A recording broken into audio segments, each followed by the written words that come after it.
Good afternoon. Welcome to the Midday Mull for Wednesday, the 26th of May.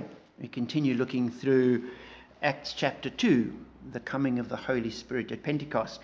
And reading the first three verses, when the day of Pentecost came, they were all together in one place. Suddenly a sound like the blowing of a violent wind came from heaven and filled the whole house where they were sitting. They saw what seemed to be tongues of fire that separated and came to rest on each of them. And as I reflected on that, I was struck by the tongues of fire. And I thought, Jesus describes himself as living water.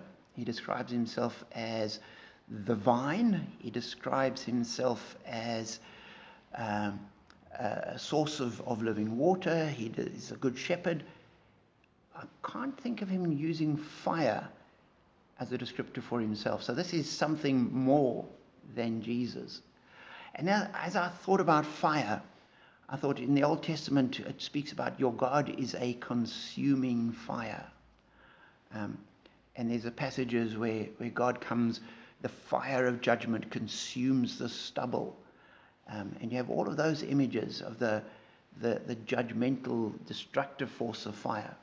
But at the same time, in the first century, at night, every single light source people had would have been a flame of some description.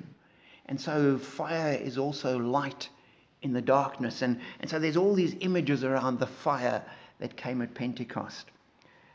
But what I was also struck by was the fact that it talks about suddenly a sound like the blowing of a violent wind. It wasn't a violent wind, but that's the best description they had. And likewise, they saw what seemed to be tongues of fire that separated and came to rest on each of them. It wasn't fire, but that's the best description they had. And it just made me realize that when we're talking about God and the Spirit and the things of God, we are limited in our understanding, in our perception, in our comprehension. And God is beyond that. And sometimes we end up having to think about God as like this and what seems to be, but always remembering He is more than and beyond. And so I pray that this Spirit of God would fill each of us, that the Spirit of God would move in the church, and that He would be doing things which are beyond what we anticipate, beyond what we can comprehend, and we need to be aware they'll be beyond what we can control. God's Spirit comes to control us, not the other way around.